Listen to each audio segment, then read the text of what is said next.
to Red Carpet Reviews. I'm Des. And I'm Kidman. And today we're reviewing Hunger Games Mockingjay Part 1.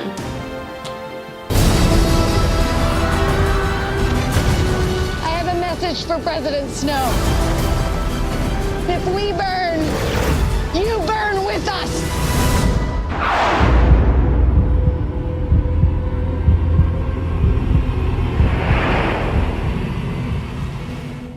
This film stars Jennifer Lawrence, Josh Hutcherson, and Liam Hemsworth. And of course, Donald Sutherland, Julianne Moore, and Philip Seymour Hoffman. I'm gonna come right out and say that I really enjoyed this film, even though, in my opinion, it was not the best of the series.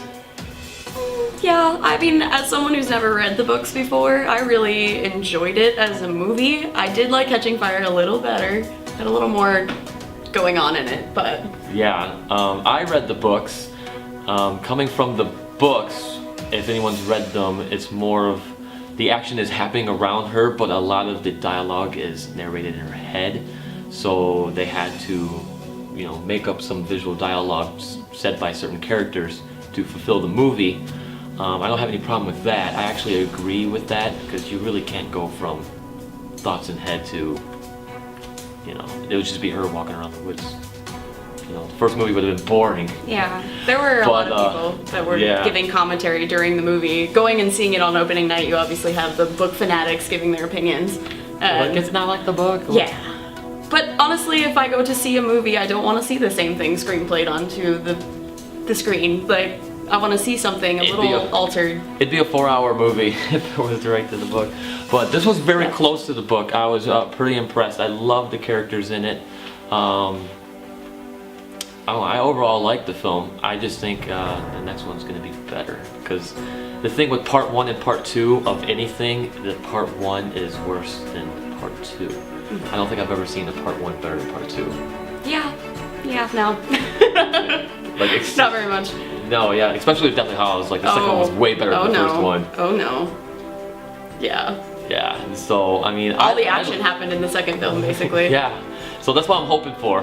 Some stuff happened in this one, and it was really emotional. It was an emotional roller coaster. You're like... I felt pretty heart-wrenched. I didn't know what was going to happen, like I said, because I haven't read the book. So, to me, it was kind of shocking, some of the things that happened.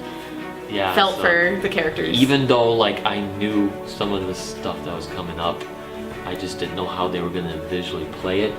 And it really just, like, to see it, like, to read it is one thing, you shed a tear, but to see the emotion in the character's face, it really brings a whole new thing to the experience. Yeah. And it really did pull the heartstrings, I'm not gonna lie. I'm really happy with Jennifer Lawrence's acting. I think she does really well. Like I said, I haven't read the book, so forgive me if she doesn't if she doesn't portray her correctly. Yeah. But in my opinion, I think she's phenomenal. I really like her. She kind of, I don't know, she reaches out to the audience. She came a long way from X-Men First Class. Yeah, quite a long way, I would say so. Yeah, when I saw her in that, I was like... She was a little more shy. She was like in a bubble in X-Men, I feel like. And the Hunger Games kind of brought her out of that, and she brings real emotion to the film, and I'm happy with it. I can't wait to see the second one. I kind of upset we have to wait a whole year, but especially after where they left the last part of it. Oh yeah. Yeah, the screen's gonna go black, and you're gonna be like, no, and credits roll. You're like, oh. Pretty much. Just like they did with Catching Fire, when she's all like, oh my goodness.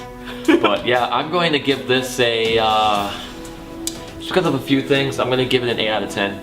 That's going to be my official score for the film. There's a few things that I thought they could have done, but then again, it is part 1 of a 2-part single books movie, so you can't expect a perfect score. This is no Interstellar, so it's still good. I don't think anything's going to be an Interstellar for a long time. No, not for a long time. But yeah, 8 out of 10. What about you? I think I'm going to give it a 9 out of 10, simply for the factor that I went in purely, this was a new slate for me. So I really enjoyed it. That's a fair score for a non-book read person. I'm sure she's going to read the book. Yeah, eventually. But yeah, that's all we have for this film. Next week, we are going to review Horrible Bosses 2, and Penguins of Madagascar. I am excited for both of them. More than penguins. The inner child. I love the penguins. They're like, it's almost like the Minions, you know? It's just, You can't hate the Minions. I want to see the new Minions movie. oh yeah. That's but another story. the Penguins but- one, yeah. So yeah, next week is Penguins of Madagascar and Horror Bosses 2. Be sure to check it out and don't forget to like, share, and subscribe. Like I said, I'm Kidman, I'm Des. and we'll see you next time.